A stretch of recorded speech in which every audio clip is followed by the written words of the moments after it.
మా general form of the quadratic equation.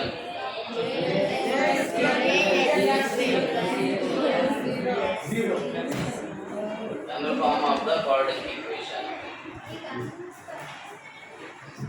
Ax square plus bx plus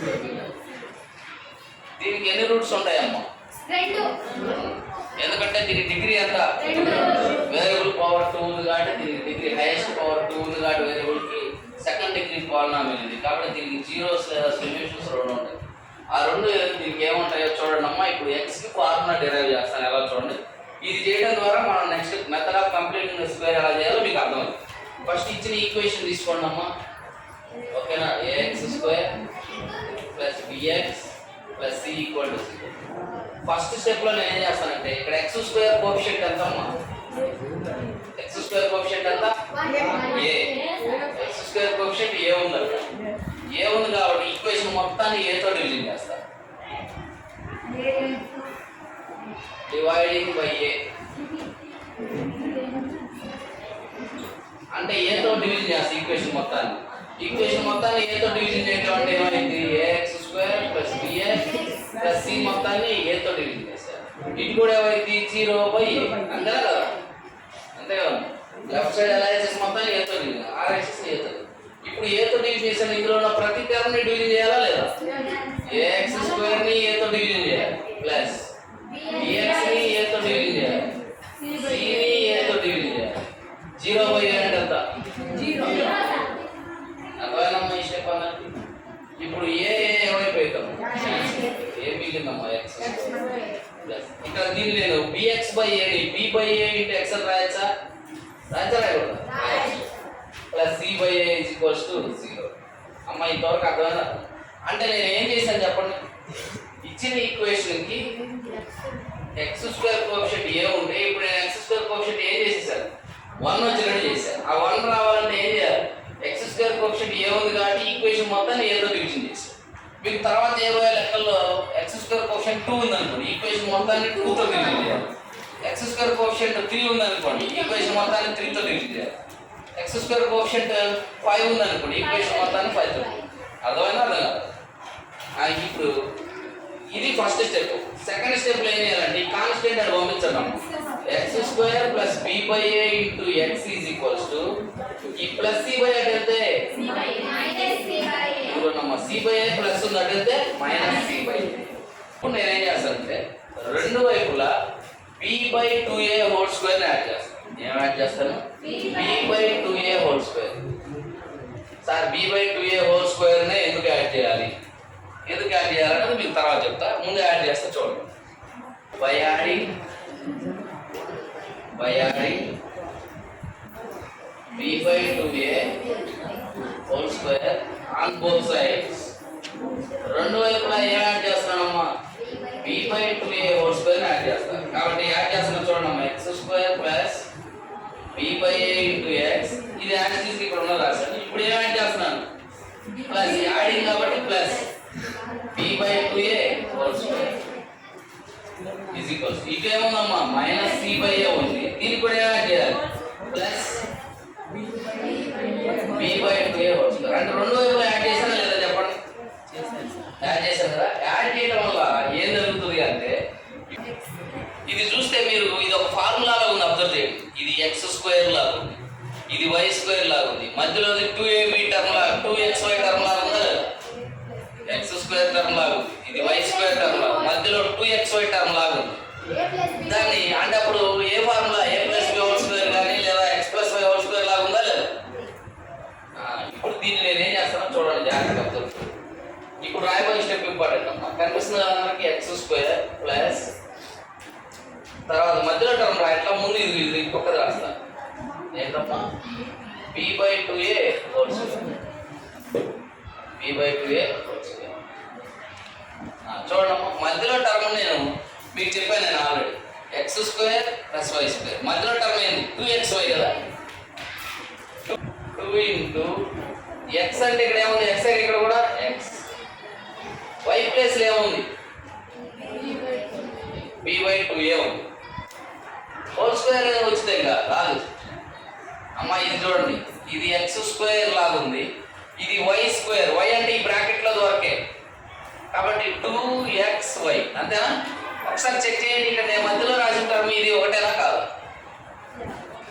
ఒకటేనా కాదు? చూడండి ఒకటే. ఈ 2 క్యాన్సిల్ అయింది అనుకోండి, xb/a కదా అక్కడ ఉంది. అర్థమైనా మీకు? అంటే నేను ఏం చేశాను, ఫస్ట్ టర్మ్ని సెకండ్ లాస్ట్ టర్మ్ని x² + y² రాశాను, మధ్యలో టర్మ్ ఏం చేశాను 2xy లాగా రాశాను. దీన్ని బేస్ చేసుకోండి. రాసానా రాయలేదు? చూడండి రాస్తే ఇప్పుడు ఈ 2 క్యాన్సిల్ అయిపోయి నాకు ఏం మిగిలింది, x/b/a. x/b అంటే b/x/a. రెండు ఒకటే ఉన్నాయా లేవా? కాబట్టి దీన్ని అలా రాసుకోవచ్చు, రాసుకోకూడదా? రాసుకోవచ్చు. ఇటు పక్క రండి, ఇటు పక్క అమ్మ -c/a ప్లస్ ఇప్పుడు దీన్ని ఎక్స్పాండ్ చేయండి అమ్మ, b² ఎక్స్పాండ్ చేస్తే ఏమైంది స్క్వేర్, b² కింద 2a² అంటే అంత 4a². అర్థమైనా? ఇప్పుడు ఇది మొత్తం ఏ సూత్రం లాగా ఉంది, x + y² లాగా. కాబట్టి x అంటే ఏంది, బ్రాకెట్లో ఉన్న x ప్లస్ y అంటే ఏంది, బ్రాకెట్లో ఉన్నది ఏంటమ్మా b/2a² అంటే దీని మొత్తాన్ని ఎలా రాశాను, ఇలా రాశాను. అంటే ఏం చేసాము, ఇది a+b² లేదా x + y² లాగా వచ్చిందా రాదు? అంటే square completing the square complete అయిందా లేదమ్మా? చూడండి. ఇంక ఇటు సైడ్ చూడండి, ఎల్సిఎం ఎంత చెప్పగలరా? ఏకి 4a² కి 4a² అయింది. ఏ 4a² ని ఎన్నిసార్లు భాగించింది? 4a సార్లు భాగించింది. 4a సార్లు భాగించింది. 4aతో -cని మల్టిప్లై చేస్తే -4ac ప్లస్ 4a² ని ఒకసారి భాగించింది ప్లస్ b². ఇప్పుడు ఏమొచ్చిందో చూడండి, x + b/2a² దీన్ని నేను b² - 4ac/4a² అని రాయచ్చా? అంటే b² ముందు రాశాను, -4ac తర్వాత రాశాను 4a². ఇప్పుడు ఇది x² ఇది మొత్తం స్క్వేర్ ఇది ఉంది. స్క్వేర్ తీస్తే ఏమైంది, అటు పక్కదానికి రూట్ వచ్చాం. x + b/2a ఇటు పక్క స్క్వేర్ తీస్తే ఇక్కడ ఏమొచ్చింది, రూట్ b² - 4ac/4a². అంతేనా కదా? తెలుసు కదమ్మా మీకు. x² = 16. x ఏమైంది, లెఫ్ట్ సైడ్ స్క్వేర్ తీస్తే ఇది అవుతుంది, దానికి ఏమొచ్చింది, రూట్ వచ్చింది. అట్లాగే ఇక్కడ ఇది మొత్తం స్క్వేర్ ఉంది, స్క్వేర్ తీసేసి రాశారు, అప్పుడు అటు పక్క దాని మొత్తానికి రూట్ వస్తుంది. అర్థమైనా? అర్థం కదా? ఇప్పుడు చూడండి జాగ్రత్తగా అబ్జర్వ్ చేద్దాం. x + b/2a ఇక్కడ రూట్ రెండింటికి వచ్చిందమ్మా, రూట్ b² - 4ac/√4a² అంటే ఎంత, 2a. మరి రూట్ పోతుందంటే +or- వచ్చిందా రాదా? +or- వస్తుందా రాదా? గుర్తుందా మీకు? +or-. మరి కింద రాయకూడదు, దీనికి +or- ఇక్కడ రాసేసి. ఇంక ఇప్పుడు చూడండి అమ్మా, ఈ +b/2a అని పంపిస్తారు చూడండి. x + b/2 అంటే -b/2a -b/2a +or- (b² - 4ac/2a). రెండింటికి డినామినేటర్ ఏముంది, 2a ఉంది. ఆ రెండింటికి డినామినేటర్ 2a కాబట్టి దాన్ని నేను ఏం రాయొచ్చు అంటే, చూడండి అమ్మా నెక్స్ట్ పేజ్లో చూపిస్తా.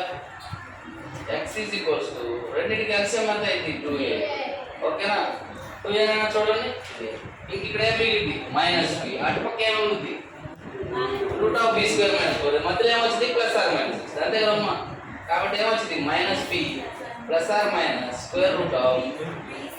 b² - 4ac/2a. ఇదే ఫార్ములా, x ఫార్ములా ఇదే. మనం క్వాడ్రాటిక్ ఈక్వేషన్ లో రెండు జీరోస్ కనుక్కుంటాం కదా, ax² + bx + c ఫార్ములా ఉన్నదానికి జీరోస్ కనుక్కుంటాం కదా. రెండు నెంబర్స్ ఉంటాయి అక్కడ, ab. నెంబర్స్ లేకపోతే ఇదమ్మా. ఇప్పుడు నెంబర్స్ ఉంటే దీన్ని క్వాడ్రాటిక్ ఫార్ములా అంటారు. దీన్ని ఏమంటారు, క్వాడ్రాటిక్ ఫార్ములా. ఇది తర్వాత దీని మీద లెక్కలు కూడా ఉన్నాయి మనకి. క్వాడ్రాటిక్ ఫార్ములా ఏంటమ్మా? క్వాడ్రాటిక్ ఫార్ములా x అంటే ఏంటిది అమ్మా? ఇప్పుడు క్వాడ్రాటిక్ ఈక్వేషన్ ఏంటిది, ax² + bx + c = 0 కదా. ఈ క్వాడ్రాటిక్ ఈక్వేషన్స్ లో ఈ క్వాడ్రాటిక్ ఈక్వేషన్ జీరోస్ అంటే ఏంటి? ఎక్స్ వాల్యూసే కదా. ఆ ఎక్స్ వాల్యూసే ఈ ఎక్స్ వాల్యూస్ రెండు రావాలి కదా. మరి రెండు వచ్చినాయి రావాలా? వచ్చినాయి. అందులో ప్లస్ ఆర్ మైనస్ ఉంది చూడండి. ఒకటి ఏంటిదంటే మైనస్ బి ప్లస్ తో రాయండి ఒకసారి. Plus square root of b square minus 4ac by 2. ఇది ఒక జీరో, ఒక రూట్ కనుక్కోవడానికి ఇది. ఇంకోటి ఏమైంది? మైనస్ బి ఈసారి ప్లస్ తో రాశారు కదా, ప్లస్ ఆర్ మైనస్ కదా ఉంది, కానీ ఈసారి మైనస్ తో minus b minus square root of b square minus 4ac by 2. అమ్మ ఇవి రెండు జీరోస్. ఓకేనా? క్వాడ్రాటిక్ ఈక్వేషన్ కి జీరోస్ ఎక్స్ కనుక్కోవడానికి ఫార్ములా ఇది minus b plus or minus square root of b square minus 4ac by 2a. ఓకేనా?